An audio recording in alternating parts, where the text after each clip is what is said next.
Доброе утро всем, кто начинает свой день вместе с программой «Утро Якутии» на телеканалах «Якутия-24» и НВК «Саха». На календаре у нас 27 мая, четверг, друзья. Это утро мы начинаем с вами вместе. Степан Федоренко, Полина Долинская. Сегодня вместе с нашими коллегами мы расскажем вам историю появления в Якутске публичной библиотеки.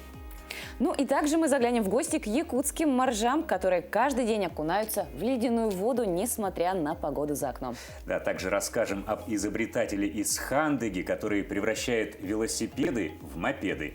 Также вас ждут полюбившиеся наши традиционные рубрики, интересные гости и самые актуальные новости и события нашей республики, а также за ее пределами. Ну и в начале эфира напомним наш WhatsApp номер 8 914 273 44 88. Присылайте на него приветы, поздравления для своих близких и родных, а также какие-то интересные позитивные новости, которые произошли у вас. Также делитесь своими планами на предстоящие выходные. Ну и, друзья, у нас есть страничка в Инстаграме «Утро Якутии». Подписывайтесь, ставьте лайки, узнавайте анонсы будущих программ, а также смотрите наши программы в записи. Ну а прямо сейчас к нам присоединяется наш новостной обозреватель Василий Радченко с последними и свежими новостями.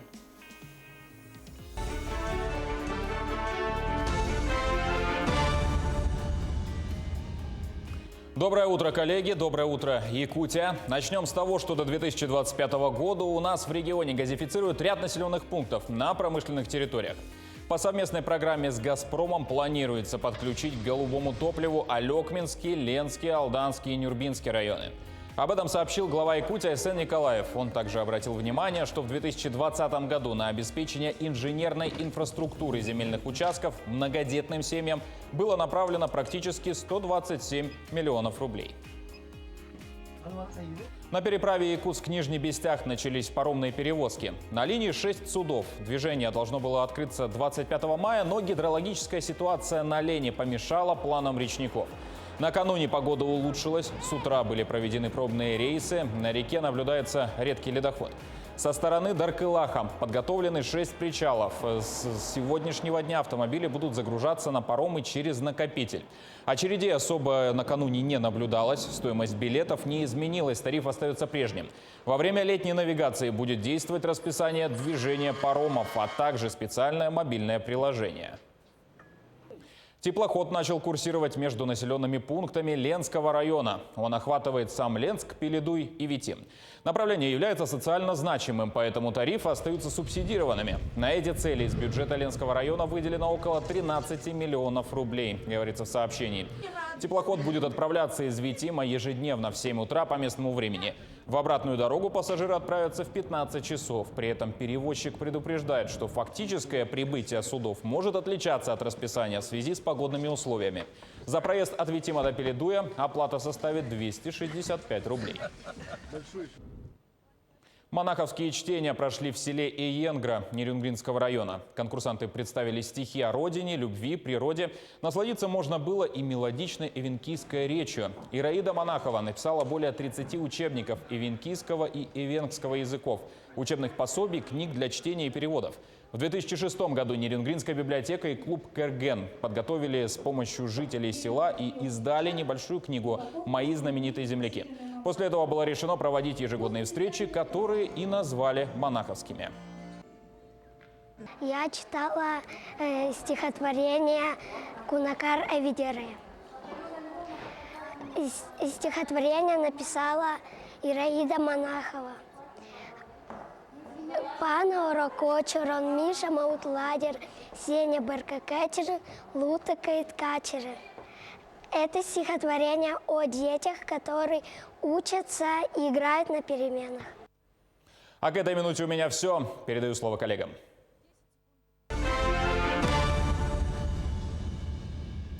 Ничто не бодрит с утра так хорошо, как контрастный душ. Друзья, вот, Степа, кстати, ты по утрам любишь в прохладной воде принимать душ? Люблю, но как-то, когда не ленюсь, обязательно это делаю. Иногда это все-таки как-то не очень приятно. Некомфортно. Да. А прямо сейчас Ирина Григорьева расскажет нам, что есть люди, которым нипочем ни погода за окном, ни минус, ни плюс. Люди любят окунаться в холодную воду. Ира, доброе утро. Доброе утро. Доброе утро, коллеги, доброе утро, дорогие телезрители. Ну, город Якутск только просыпается, а некоторые люди уже на ногах, а вернее уже в воде. Я хочу вас познакомить с интересными людьми, люди, у которых одно прекрасное увлечение – это погружение в воду. В любую погоду якутские моржи, вот я попрошу своего оператора Павла Пахомова показать этих людей, которые в любую погоду окунаются. Это наши якутские моржи. Сейчас вот на 202 микрорайоне они вот перед погружением делают зарядку. Ну и, как говорится, сейчас пора водных процедур. Вот мы как раз застали эти минуты, когда якутские моржи окунаются в достаточно прохладную водичку. Ну, сегодня такая прохладная температура. Вчера был дождик, сегодня с утра тоже немножко моросит. Но, конечно, моржей это вообще не пугает, не останавливает. Знаете, вот люди встречают свое утро по-разному. Кто-то сейчас пьет кофе, кто-то завтракает. А вот якутские моржи окунаются в воду. Вообще это у них, конечно, традиция. Они всегда занимаются на 202 микрорайоне. В клубе больше 20 человек. Это такое сообщество единомышленников, которые вот за здоровый образ жизни, за такое отношение, экологическое отношение вообще к жизни. Да, и вот давайте побеседуем с руководителем, с Николаем Николаевичем Сафронеевым. Николай Николаевич, доброе утро. Доброе утро. Ну, у моржей вообще, конечно, особый распорядок дня. Да? Вот каждое утро вообще как вы встречаете? Мы каждый день вот в 6, подъем где-то 5:30, наверное, 5, у кого 6, и в 7 здесь собираемся уже на пляже и купаемся. Ну, сколько вот сообщества в клубе людей? Вот с каждым годом становится больше? Или все-таки основной костяк, он есть, как бы сложился годами, и он уже вот всегда вы вместе? Ну, основной костяк, конечно, есть. И кто-то приходит, кто-то где-то в сентябре заканчивает, кто-то где-то со льдом уже, когда лед уже покрывает, тоже начинает уходить. А некоторые остаются, большинство остается, и вот купаемся. Николай Николаевич, вообще вы занимаетесь моржеванием уже много лет, у вас многолетний опыт моржевания. Вы, как никто другой, знаете о силе холода, да, о целебной силе, да, холода, о экстремальном оздоровлении. Вот ваш многолетний опыт что показывает? Все-таки вот такое оздоровление, оно полезно для иммунитета, для организма. Вот как вы считаете? Вот сейчас, особенно в наше время, вот когда так пандемия все-таки, да, вот сложно стало. Да, конечно, иммунитет очень сильно развивается при закаливании. И так называемый бурый жир в человеке как-то в теле собирается. Вот. И вот бурый жир очень помогает здоровью тоже. Вот. Ну, вот я смотрю, вообще на 202 микрорайоне очень много людей, которые занимаются спортом, бегают, вот еще восточные единоборства там люди. Да вот вообще с чего надо начинать, когда вот если человек хочет именно моржеванием заниматься, окунаться в 50-градусные морозы именно в прорубь, как вы? Ну пусть те, кто желает, самое главное желание, конечно. Пусть те, кто желает, приходят к нам сюда, когда начнется летний купальный сезон. И вот отсюда, начиная вот с летнего купального сезона, и пошли до осени, до заморозков, а там уже дальше зима. И уже моржи. Ага, спасибо за ценный совет. Ну, давайте поговорим с остальными участниками. Марианна же вас зовут. Доброе утро. Доброе утро. Ну, как водичка? Прохладная, хорошая. Ну, когда вы начали заниматься вот моржеванием? Вот что вам лично дает вот такие водные процедуры? Я с молоду занимаюсь. Это не моржевание, а закаливанием, скорее всего. С 25 лет где-то начала холодной водой обливаться на улице зимой в 50 градусов. И так полюбила холод, что вот с 16-го года уже моржую здесь, вот на Лени. Вот. Оно дает хорошее настроение, иммунитет сильный. И человек как-то в себе уверенный ходит, когда вот заходишь в воду, вот постоянно вот чувствуешь все, что тут прилив здоровья, вот, что-то помогает тебе. Вот холодная вода дает именно иммунитет и этот. А у вас какие впечатления, у вас какие ощущения вообще? Адреналин дает, настроение хорошее. А вообще вот после водной процедуры, вот после 202 микрорайона, вообще на работу идти вообще как? Вообще хорошо. Это, адреналин же говорит, да, значит, вот на целый день у людей настроение и приподнятость, и вообще желание жить и творить. Знаете, спасибо большое за ваше интервью. Ну, можно, допустим, еще раз попросить нашу Марже еще раз окунуться в эту нашу Лену. Кстати, вот картинка такая говорящая, классная. Да, вот смотрите, вот прохладная погода, солнца нету, а даже вот льды на реке. Какая картинка. Но в любом случае они всегда окунаются, погружаются в воду. И это, конечно, не может не вдохновлять людей, которые, вот, конечно, не занимаются спортом. А вы знаете, вот я бы хотела еще отметить, знаете, что вот я читала интервью вот Афанасия Дорофеева, тоже вот такого опытного человека, экстремала, который занимается моржеванием и который проживает в Чурапчинском, улусе всего Чурапча. Он говорил, что холод снаружи нас, а внутри нас тепло. И мне кажется, вот якутская моржа – это яркий пример того, доказательство того, что вот на что способен наш человеческий организм, да, вот как вообще постоянные и регулярные занятия спортом, закаливание, да, именно укрепляют тело, дух. И вот я сегодня очень рада, что я сегодня познакомилась и встретила наше доброе утро с ними. Ну, и желаю вам всего отличного. Занимайтесь спортом. И сейчас у нас в Якутске, конечно, не очень такая хорошая погода, дожди, но я надеюсь, что скоро нас природа обрадует.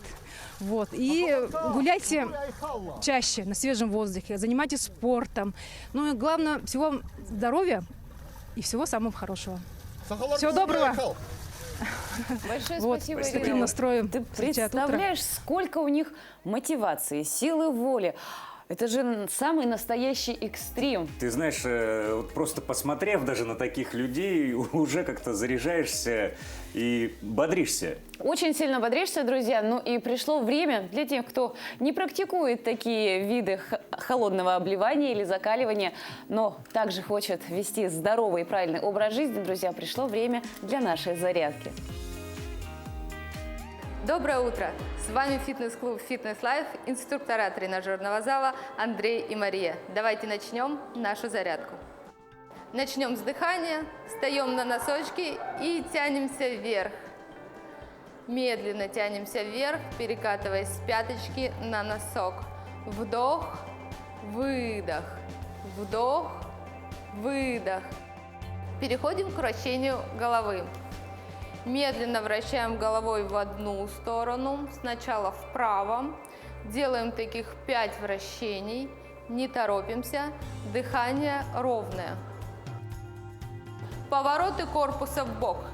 Начинаем с правой стороны и раз, 2, больше скручиваемся, 3, выдох, 4, 5, 6, 7, 8, 9, 10. Теперь тянемся к полу.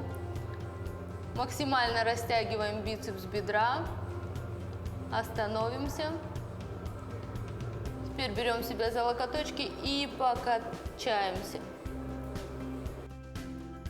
Переходим к разогреву ног. Начинаем с правой ноги. Вращение бедра в бок. И раз, 2, 3, держим равновесие, 4. Переходим к другой ноге. И раз, 2, 3, не торопимся, дыхание ровное, 4. И теперь немного кардио. И раз, 2, 3, 4, 5. Сделаем еще 5 раз. И раз, 2, 3, 4, 5. Отлично. На этом наша зарядка закончена. Всем хорошего дня. В период пандемии перед многими встал в жизни вопрос, когда мы все перешли на дистанционную работу и просто остались заложниками 4 стен, перед нами стал такой вопрос, а чем же занимать себя при таком большом количестве свободного времени? И вот многие девушки решили вспомнить свои навыки рукоделия. Например, как герои следующего сюжета.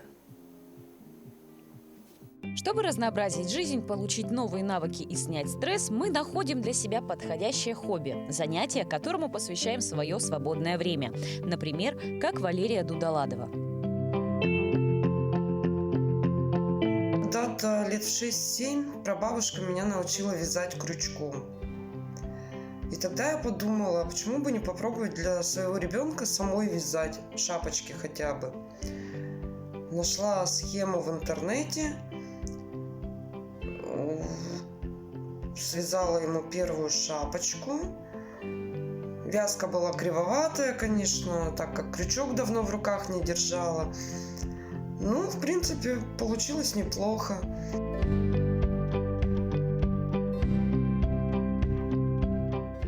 Шаг за шагом, петелька за петелькой. Сегодня Валерия уже вяжет яркие игрушки. Главными критиками выступают ее сыновья.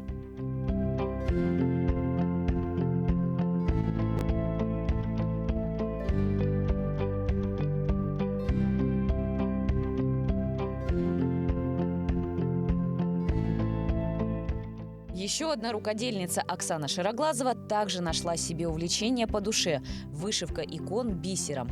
Как признается сама, это занятие иногда помогает ей найти ответы на волнующие вопросы. Это мое хобби, своеобразный релакс, когда от повседневных каких-то вот бытовых, рабочих каких-то моментов устаешь, то вечером, приходя, например, с работы или когда вот уложишь ребенка спать, начинается, как я его называю, время мамы. Становится как-то легче. И во время вышивки, ну это мое личное, да, во время вышивки очень много можно обдумать.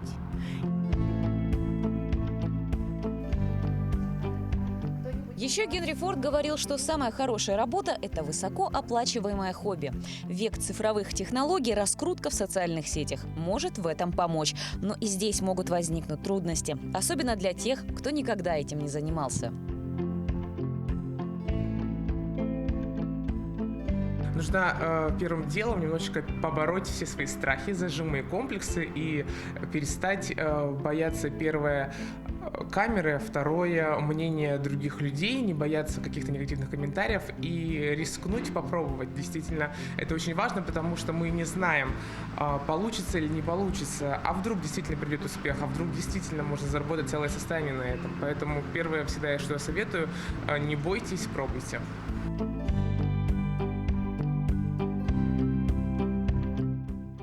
Найти свой способ самореализации – это хорошо, а сделать это своим источником дохода – еще лучше. На протяжении многих десятилетий предприниматели начинают свое дело именно со своего увлечения, которое разрастается до настоящего прибыльного бизнеса.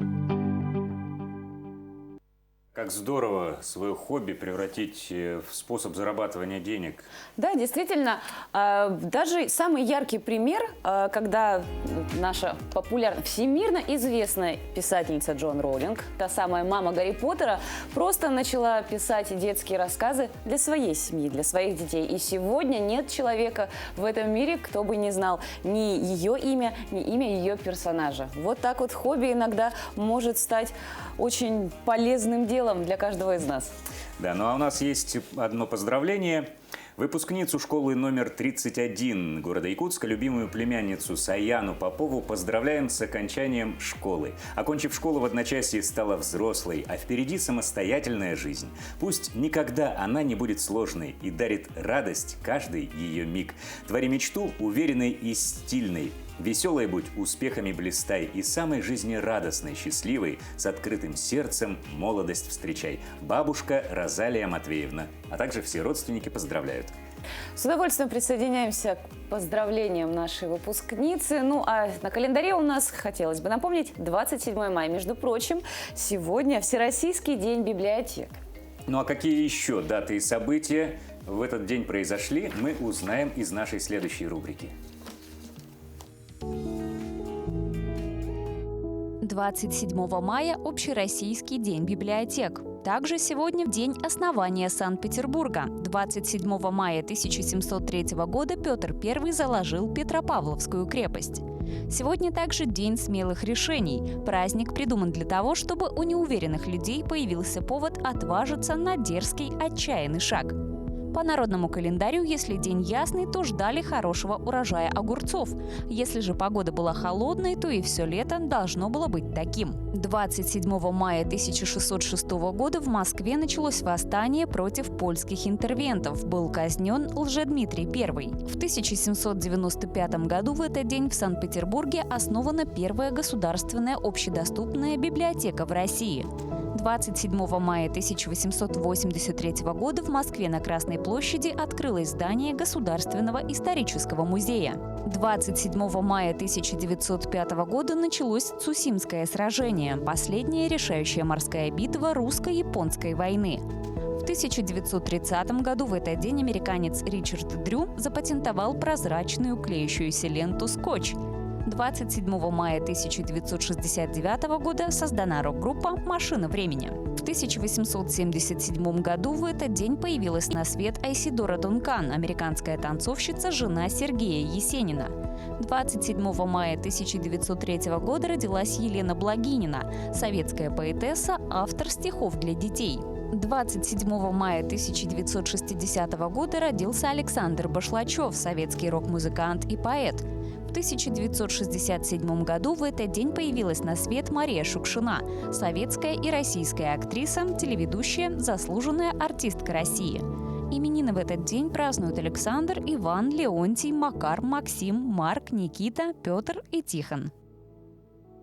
Вот так вот. Сегодня, оказывается, день рождения скотча, самого главного ремонтного средства. Инструмента. Да. Скотч спасет мир, да, как говорится. Ну, что касается Всероссийского дня библиотек, в последнее время библиотеки вновь становятся популярными среди жителей нашей республики, да и вообще по всей стране.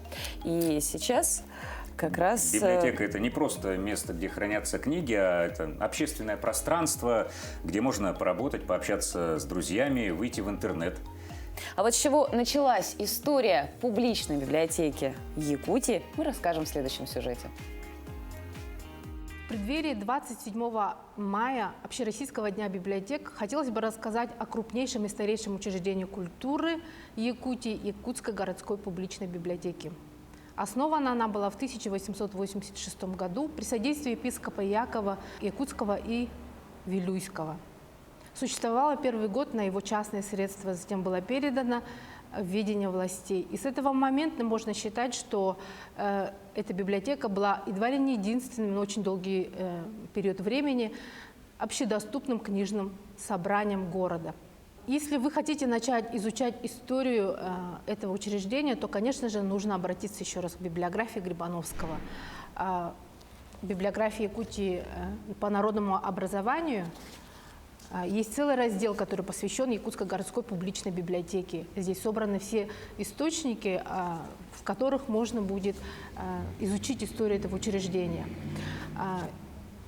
Интересным является то, что с 1912 года начались издаваться публичные отчеты. Эти все публичные отчеты сохраняются в фондах Национальной библиотеки, с главной правопреемницей этой городской публичной библиотеки, которая сейчас как раз и располагается в историческом здании этой библиотеки, открытом в 1911 году.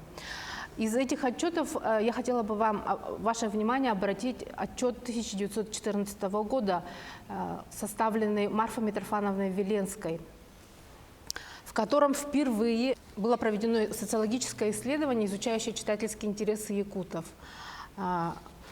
Это очень ценнейшее первое социологическое исследование, в котором она полемизирует о том, что все-таки существует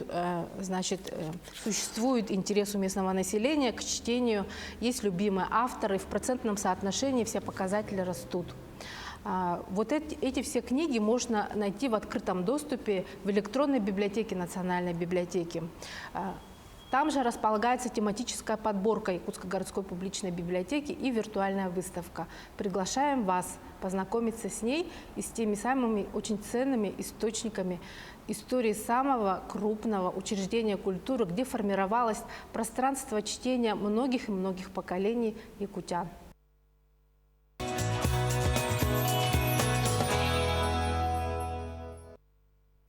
Доброе утро всем, кто к нам присоединился, а также кто начинает день вместе с программой «Утро Якутии» на телеканалах «Якутия-24» и НВК «Саха». На календаре у нас 27 мая. В студии с вами Степан Федоренко и Полина Долинская. Ну что ж, мы напомним еще раз наш инстаграм-номер. WhatsApp номер, напомним, 8 914 273 44 88, а также напомним инстаграм-страничку «Утро Якутии». Подписывайтесь, ставьте лайки, узнавайте анонсы будущих программ, а также смотрите наши программы в записи. Ну, а для тех, кто еще не вышел из дома и не знает, что же мы сегодня надеть, друзья, предлагаю узнать информацию о погоде.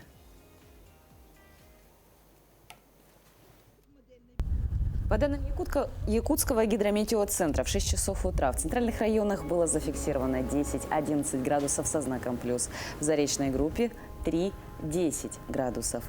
В южных теплее сегодня будет в Алдане. Здесь ожидается 3 градуса и плюс 4 в городе Нерюнгри. В Вилюйской группе Улусов 9-12 градусов выше 0, в Нижнеленских 12-13. В западных еще пока сохраняются низкие температуры, но уже более комфортные, плюс 5, плюс 8.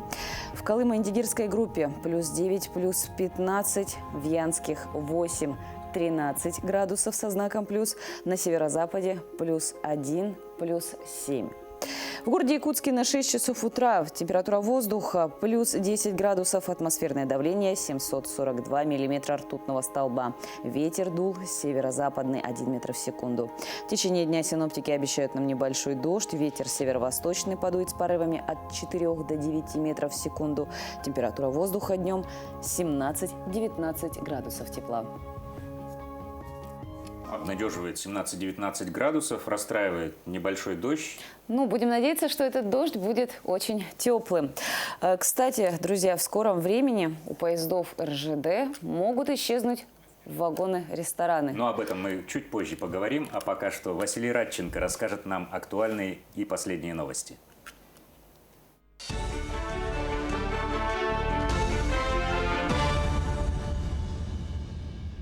Первый кассационный суд запретил дачникам разводить живность без согласия соседей. Любые курятники или свинарники должны быть закрыты, а в крайних случаях даже снесены по иску живущих рядом. Такие строгие правовые позиции теперь заложены в одном из обзоров судебной практики, примером на который должны ориентироваться нижестоящие судебные инстанции, а с ними и все землевладельцы страны, стал спор в Белгороде. Любой человек, у которого за забором что-то закудахтало или захрюкало, в принципе, может смело подавать иск.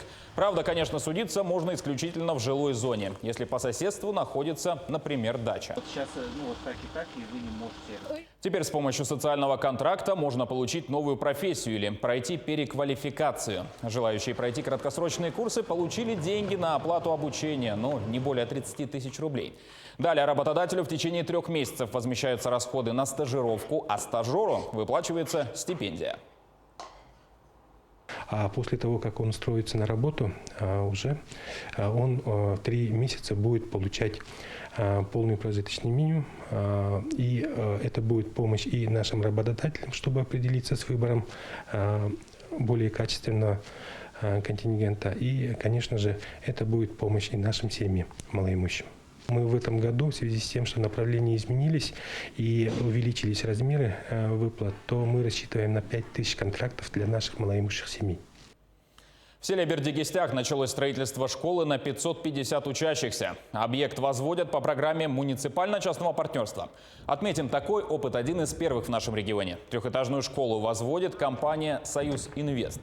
Площадь строительства составляет 2800 квадратных метров. Также проведут благоустройство территории, построят игровые, спортивные площадки и коробку для мини-футбола.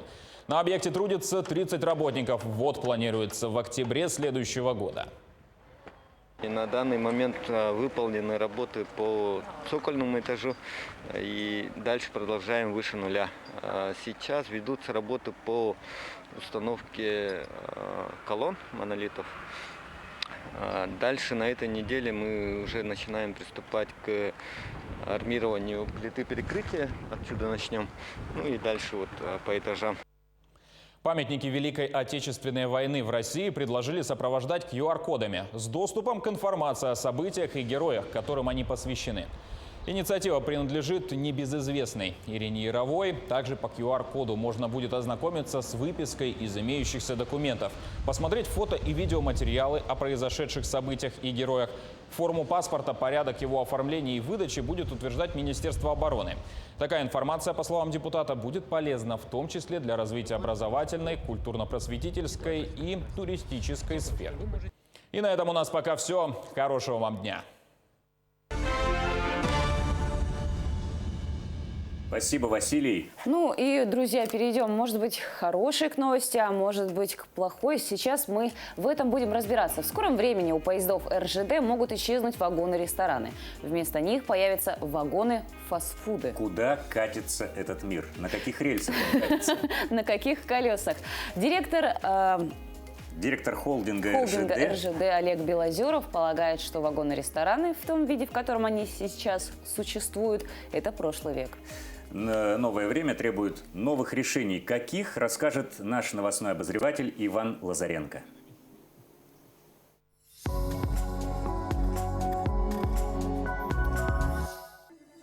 Компания «Российские железные дороги» планирует убрать вагоны-рестораны, оставив их только в туристических и фирменных поездах, сообщил глава холдинга Олег Белозеров. По его словам, в других типах поездов, в которых уберут вагоны-рестораны, планируется предлагать иной список блюд, которые можно быстро разогреть, например, бургеры. РЖД рассматривает возможность сменить концепцию и название вагона-ресторана. При этом компания уже выработала определенную линейку по набору питания, отметил Белозеров. Должен быть определенный набор питания. Несколько поездов по ряду направлений мы уже запустили и сейчас тестируем, сказал он. По мнению Белозерова, у пассажира должен быть выбор: купить особое блюдо в вагоне-ресторане, разогреть питание в своем вагоне или заказать доставку еды к вагону через смартфон. Засуха в Тайване может усилить сбои в поставках микросхем. В таком случае цены на электронику и автомобили поднимутся еще сильнее, об этом сообщает Bloomberg. Страна является крупнейшим экспортером полупроводниковых чипов. Проблемы с климатом привели к нехватке электроэнергии и водных ресурсов, в связи с чем деятельность тайваньских производителей микросхем находится под угрозой. Как уточняется, проблемы также наблюдаются в других отраслях промышленности и сельского хозяйства. Кроме того, засуха серьезно сказывается на жителях государства, поскольку периодически электричество отключается на всем острове. Курортный сбор в муниципалитетах Калининградской области будет внедрен не ранее 2022 года и не превысит 100 рублей в сутки с человека. Об этом сообщил министр культуры и туризма области Андрей Ермак. Предложения по курортному сбору, суммах, льготах при его взимании будут проработаны в течение ближайших 2 месяцев. Он не будет распространяться на жителей региона, а также спортсменов, артистов, приезжающих в область на гастроли, и еще ряд категорий гостей области, в том числе участников Великой Отечественной войны и боевых действий, инвалидов, малоимущих семей и студентов. При этом сбор будет вводиться по предложениям муниципалитетов не только в приморских городах, но и на востоке области, где отмечается рост туристического потока. Это даст поселениям возможность получения дополнительного дохода.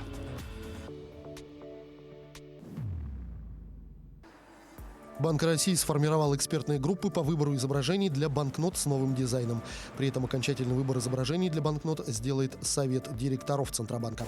В состав групп вошли федеральные и региональные эксперты в области истории, культурологии и денежного обращения. Участникам первой группы предстоит подготовить список достопримечательностей и объектов Екатеринбурга и Уральского федерального округа, которые могут быть изображены на модернизируемой банкноте номиналом 5000 рублей. Для второй группы Нижнего Новгорода и Приволжского федерального округа для банкноты номиналом 1000 рублей. Ожидается, что в 2022 году в обращение поступят модернизированные банкноты номиналом 100 рублей, в 2023 1000 и 5000 рублей, в 2024 году 500 рублей, а в 2025 10 и 50 рублей.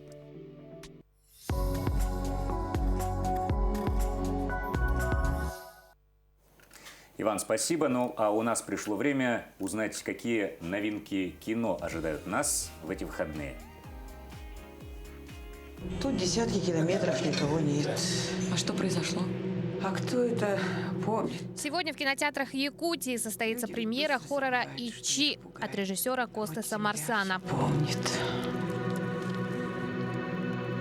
В XIX веке в Якутии в землях зажиточной семьи произошло страшное событие, после чего люди в страхе покинули эти земли. И много веков они пустовали.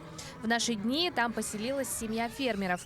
Призраки ждали своего часа. Одной ночью события из прошлого начали таинственным образом проявляться в настоящем, влияя на судьбу семьи.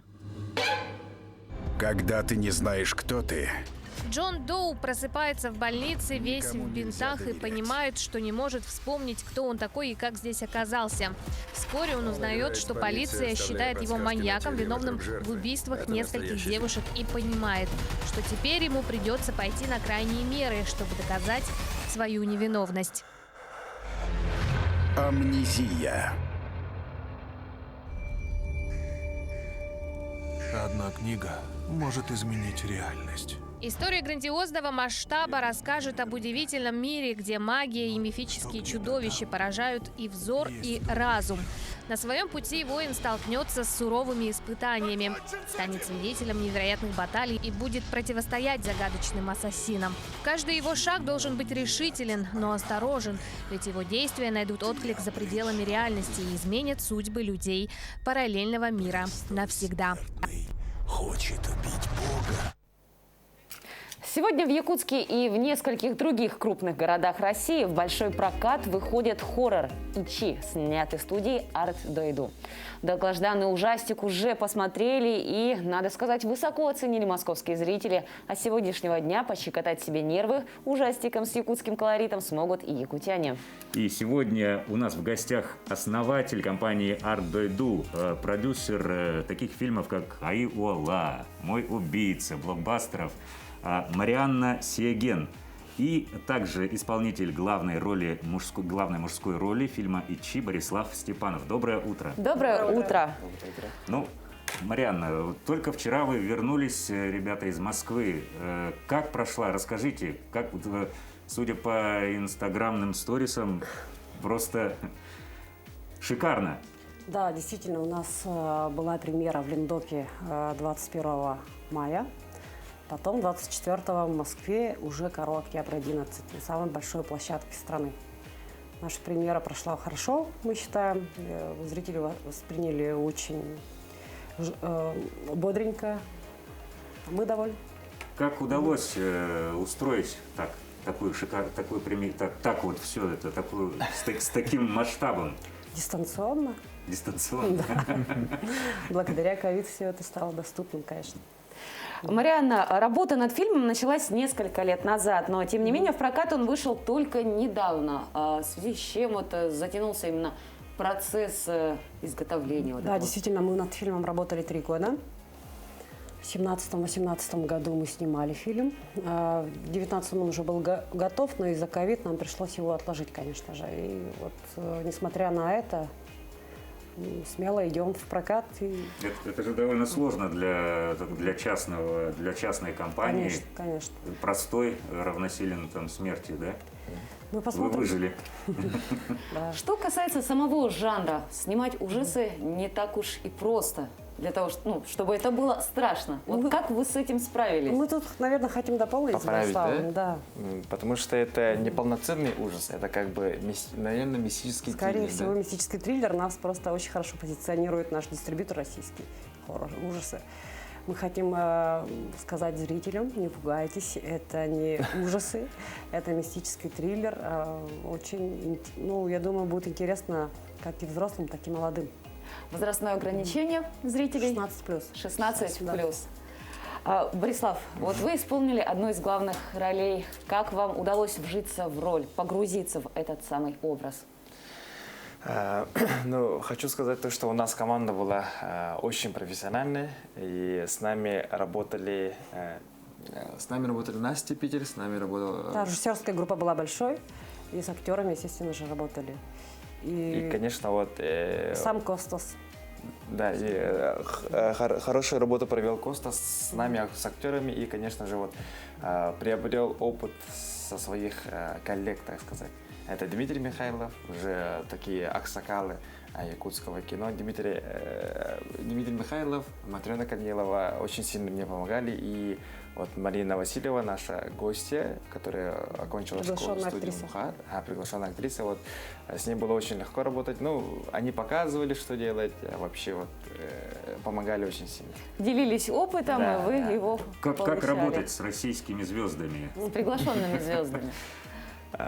Ну, в первые дни было трудно, да, немножко. Ей, конечно, было, да, немного, но, в принципе, они очень хорошо подружились с Мариной, до сих пор поддерживают отношения.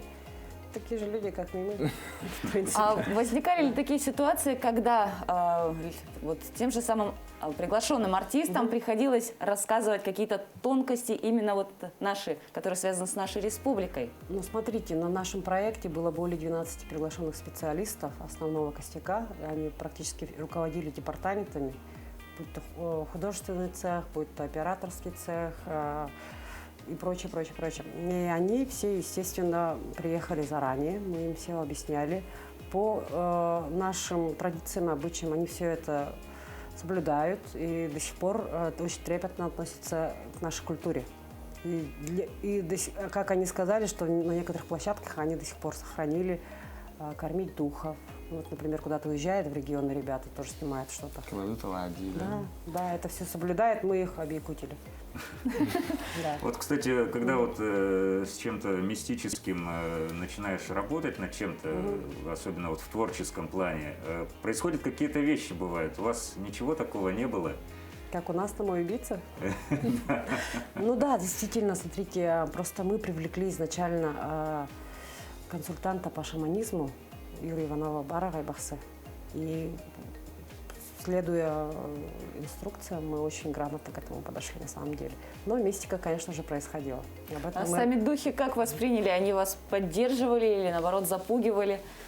Да, скорее всего, поддерживали, да? Конечно, потому что у нас, например, надо было снимать туман, а туман сделать, во-первых, очень сложно. И мы, естественно, подготовились, и группа пиротехников уже с утра готовая стоит, а у нас действительно настоящий туман. То есть погода нам очень сильно помогала. Благословила, да?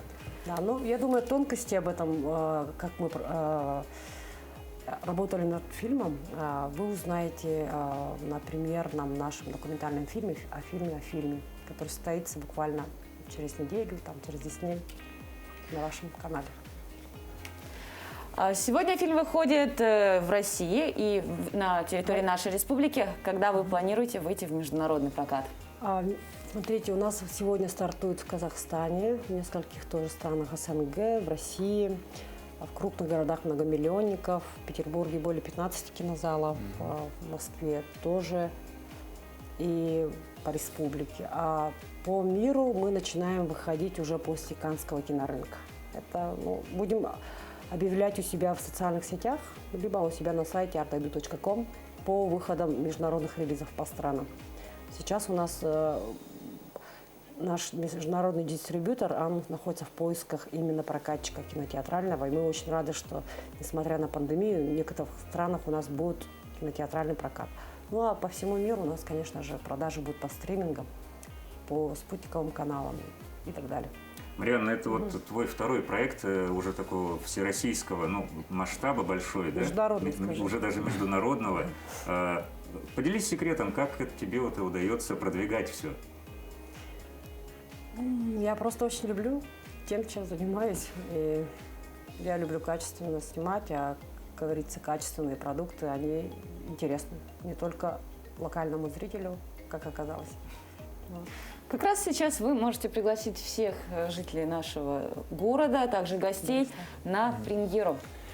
Ну что ж, дорогие наши якутяне, дорогие земляки, с трепетом и с волнением ждем вас всех сегодня на наш премьерный показ во всех кинотеатрах республики и во всех кинотеатрах Якутска. 27 мая. Ну что ж, мы еще раз поздравляем вас с премьерой. Желаем вам успехов в прокате. Обязательно сходим, посмотрим. Очень интересно, на самом деле. И большое вам спасибо за то, что нашли время и пришли к нам в программу. Спасибо. Спасибо. Друзья, а мы двигаемся далее. Мы переходим к нашей рубрике постоянной «Пусть мама придет». Сегодня мы будем рассказывать про Богдана. Ему 6 лет. И, как и все мальчики, он любит играть динозаврами, машинками. Так получилось, что Богдан остался один. И нам бы хотелось, чтобы для него нашлась семья. Сегодня мы познакомим вас с замечательным мальчиком, которому очень нужна семья. Знакомьтесь, это у нас Богдан. Ему 26 февраля исполнилось 6 лет. Ну, ребенок у нас как бы с такими немножко ограниченными у него возможности здоровья. У него нарушена речь. Речь его очень трудно понять, а так он все понимает. Любит выполнять поручения у нас. Ну, развитие, конечно, отстает. Все ему как бы делает при помощи взрослого. Занятия какие надо постоянно, каждый шаг у него контролировать, помогать ему. А так по характеру он очень ласковый, любит ласку. Добренький такой. Ну, с детьми хорошо, как бы, если вот кто с ним играет, он такой дружелюбный мальчик. Богдан – добрый и спокойный ребенок. Он приучен соблюдать режим дня, сам ухаживает за собой и отличается аккуратностью. Богдан хорошо, с большим аппетитом ест, любит как супы, так и вторые блюда. А еще Богдан очень любит играть динозаврами, воображая себя исследователем древних животных. Богдан очень смышленый и шустрый.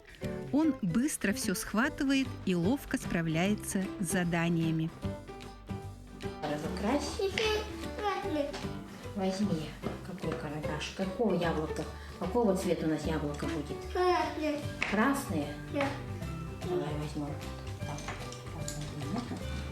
Вот. Нет у нас красного. Давай зелененькое яблоко будет.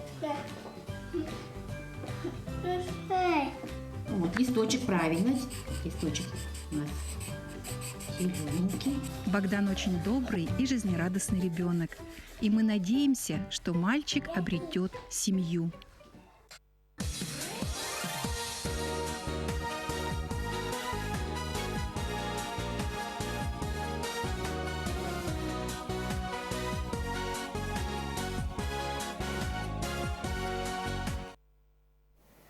С 17 мая на нашем канале стартовал конкурс детских рисунков телеканал «Якутия-24. Глазами детей».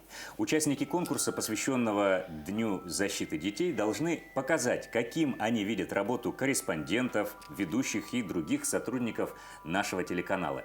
На сегодняшний момент мы получили уже более 12 работ. У вас все еще есть время, чтобы принять участие в конкурсе. Рисунки, исполненные акварелью, гуашью, тушью, цветными или простыми карандашами, пастелью или цифровые изображения, принимаются до 18:00 по якутскому времени до 30 мая. Необходимо прислать отсканированную работу на электронную почту редакции nvk-news@mail.ru с пометкой «Конкурс рисунков». Каждая работа должна сопровождаться информацией об авторе, в котором указывается имя и фамилия, возраст, образовательное учреждение, а также населенный пункт. Техника и материалы, использованные при создании рисунка. Жюри оценивает самостоятельность исполнения, оригинальность, полноту раскрытия темы, творческий подход в выполнении рисунка, воображение и мастерство юного художника. Все конкурсные работы размещаются на сайте yak24.ru и на официальных страницах телеканала «Якутия-24» в социальных сетях.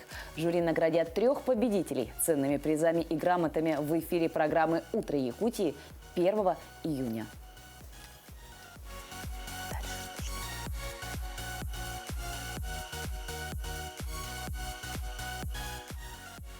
В последнее время... Да, призываем всех вас принимать самое активное участие в нашем конкурсе.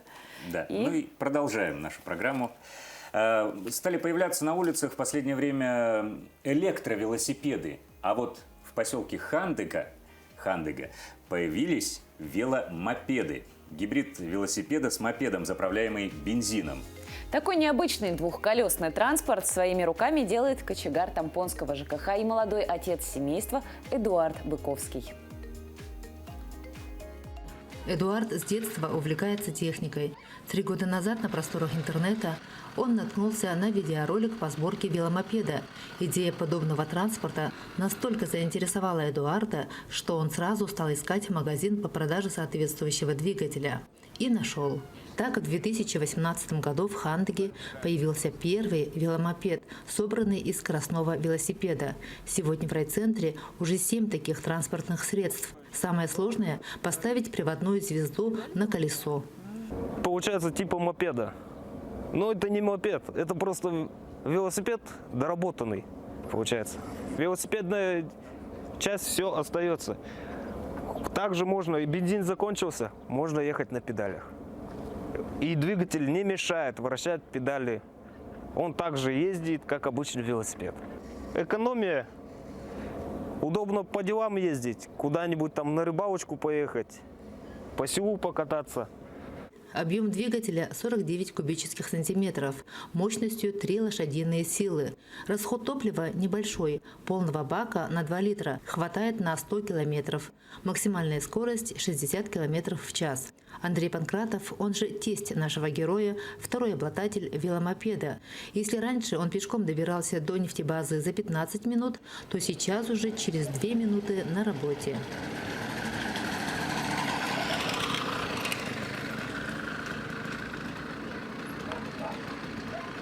Вообще, это транспорт очень хороший, особенно вот, когда если работаешь вдалеке где-нибудь на трассе, там можно спокойно уехать, также на обед приехать. Мотор качественный, хороший, еще ни разу не подводил он.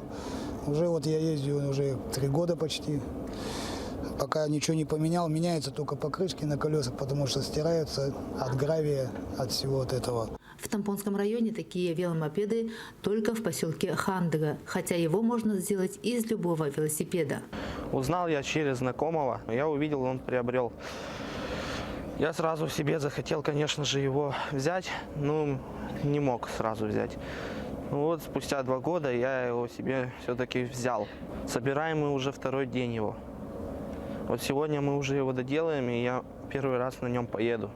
Вот такие свои местные кулибины живут в поселке Хандыга. Возможно, в будущем Эдуард Быковский еще что-то придумает для удобства и семейной экономии, которая уйдет в массы. Но это будет другая история. Мария Винокурова, Богдан Тиянич, Хандыга, Тампонский район. Есть такая известная поговорка: не надо выдумывать, изобретать велосипед. А надо изобретать веломопед. Веломопеды, по-моему, очень хороший вклад такой для семьи. То есть, тем более, если позволяет где передвигаться на нем, то это, по-моему, очень хорошее приобретение для семьи. Можно поехать на дачу или куда-то в лес по грибы и по ягоды осенью ездить. На охоту. Да, кстати, друзья, что касается дачи и огородов, на этой неделе у нас стартовала новая рубрика, премьера нашей программы о жизни в частных домах и дачах. Рубрика «Подворье». Ведущие Дмитрий Аргунов и Дарья Анкихова рассказывают о всех нюансах жизни в собственном доме. От установки газового котла до выбора пленки на теплицу, от выбора бруса для строительства бани до выбора чернозема для грядок. И, кстати, каждый из нас может принять участие в этой программе. Строители, лайфхакеры и просто замечательные владельцы своих дачных участков. Нам без вас не обойтись. Присылайте нам свои идеи, фотографии своих замечательных участков, домов, бань и прочих строений. Можно даже видео, и мы с радостью вас пригласим к участию в наших программах. Действительно, замечательная возможность есть у наших телезрителей. Ведь, может, именно вы станете участником нового проекта «Подворье». Все очень просто. Присылайте фотографии, видео, желания, советы, лайфхаки. И свяжитесь с нами. Адреса и телефоны вы видите прямо сейчас на своем экране. Новый проект «Подворье» стартует совсем скоро. Лето вместе с Дарьей Анкихова и Дмитрием Аргуновым. Увидимся. Ну что ж, друзья, на этом наш выпуск программы подходит к концу. Мы желаем вам сегодня всего самого-самого хорошего, чтобы день у вас прошел бодро, весело и задорно. Независимо от того, какая погода за окном. Главное, чтобы у вас всегда на душе была гармония, а на лице улыбка. А мы для этого прилагаем все усилия. Прямо сейчас мы предлагаем с вами посмотреть на кадры, которые были сняты вчера во время заплыва в холодной воде. Я больше чем уверена, что вас взбодрит мотивация вот этих вот людей, которые настолько посвящают свое время здоровому образу жизни.